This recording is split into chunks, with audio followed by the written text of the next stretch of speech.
Welcome to the Hero Maker podcast. I'm Andrea Schreeman, writer, director, EP, living in LA. I'm Jennifer Morrison, and I currently serve as the Commissioner of Public Safety for the state of Vermont. We are here to seek out and tell the full story of our friends who were murdered in college, Rachael Raver and Warren Fulton III. We really need to make sure that their deaths were not in vain and that every possible lesson and improvement for the system can be squeezed from the retelling of the circumstances that ultimately led to the identification of their killer.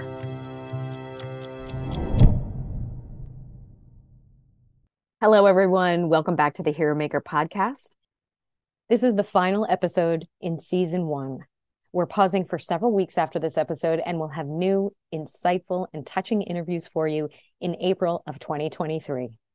Case update number 3 is a review of what we've learned from episodes 10 through 15.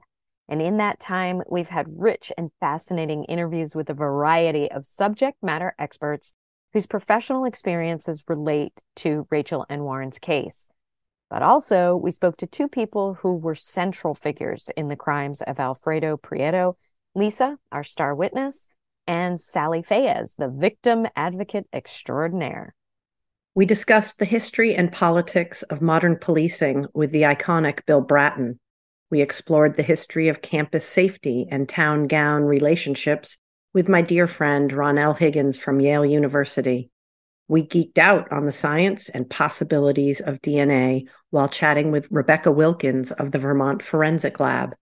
And we had an amazing and deep interview with Jared Seid about peace officer wellness and the work he is pioneering at the Center for Counsel in LA.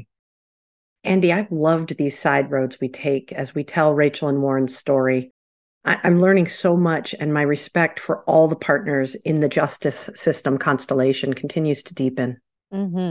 We've had some really inspiring and educating discussions, and we continue to uncover hidden heroes in every episode.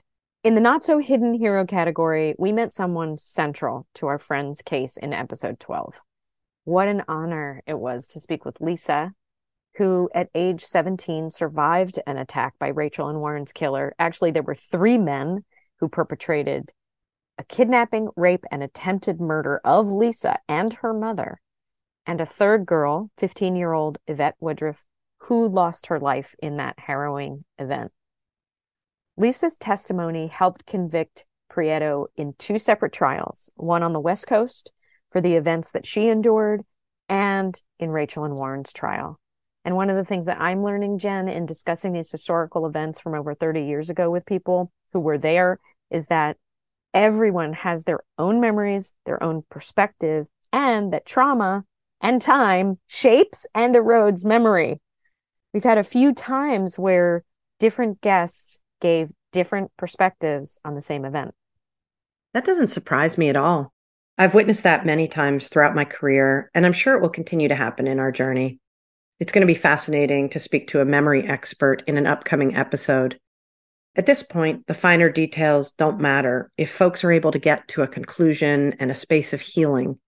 These events have already been adjudicated, and our purpose is to honor everyone's personal truth and perspective, no matter how they were impacted by or how they remember Alfredo Prieto. Lisa revealed herself as having a true survivor's mindset.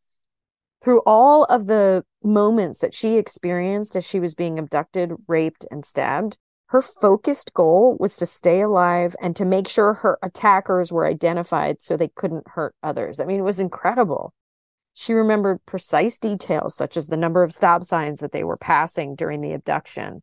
She recalled in detail carrying her mother across a field and scaling a fence to get to a warehouse where they were finally found a security guard who was on duty during that holiday weekend. I think one of the most poignant things for me from this episode is how she described that her mother has never been the same and that her mom is really reclusive and only leaves home to go to work.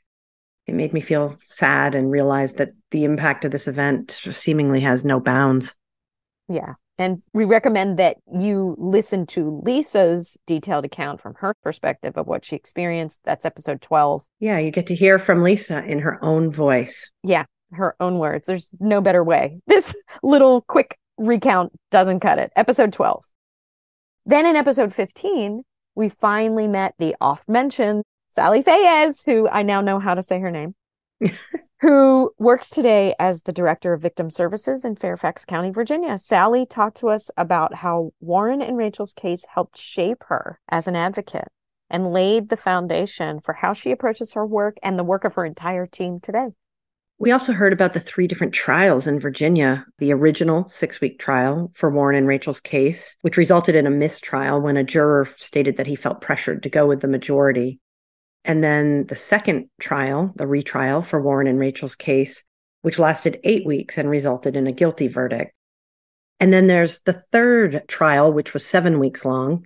And this was part of the sentencing and death penalty determination. I mean, we're talking about over 20 weeks of trial time. This timeline is information that was shared with us by Tom Jackman, a Washington Post journalist who began covering the case once the DNA link to Tina Jefferson was discovered in 2000. The first of the trials in Rachel and Warren's case began in May 2007, and the third trial ended in November of 2010. Justice was finally served 22 years after Rachel and Warren were murdered. When we spoke with Saly, I was so taken by the depth and camaraderie that the police and prosecution team had with one another and how seriously they wrapped support around the victims' families. I mean, what Saly described was nothing less than a full-throated commitment to easing the family's pain and honoring Rachel, Warren, and Tina's memories. Yeah, I agree. And I have to say that these interviews have been therapeutic for me. The level of care and intimacy everyone has shown for Rachel and Warren has been comforting. I mean, these folks, they had a job to do, but somehow they infused their work with deep compassion and care. I was astounded to learn from Saly that the prosecutor, Ray Morrow, insisted on flying out to California himself to ask Lisa to come east and testify. He could have easily done that by a phone call or dispatched an investigator to go make the request. But instead, he and multiple investigators flew across the country to talk to her. All of these folks, they are all heroes in my book. It's so true. Thank you to everyone we've spoken with and those we have yet to meet. The work you're doing is vital to the health of our community. As professionals in and around law enforcement and the justice system, your attention to the details matters. Thank you for the long hours, especially in the difficult times, and especially for bringing care to the victim and survivor experiences. As Saly reminded us in her episode, they didn't ask for this, and they are not being paid to tell their story and be part of the process. It's not their job, but it is yours, and I'm deeply grateful for what you bring day after day. We've covered a lot of ground in the past 6 episodes. Thanks for taking this journey with us. Stay safe. And take care of each other. Thanks to sound mixer and podcast producer Michael Doherty, sound designer Andy Bill of Submachine Audio, and graphic designer Jungleen Bay. Thanks also to me, Hero Maker director and producer Andrea Schreedling. Please subscribe to the show where you listen to podcasts and take a moment to rate us. It really helps the podcast grow. We're also on Facebook, Twitter, and Instagram at The Hero Maker Pod. Want to collaborate or suggest a guest? Please email us at media@theheromakerpodcast.com. The Hero Maker Podcast is a production of Prudent Pictures. Thank you so much for listening.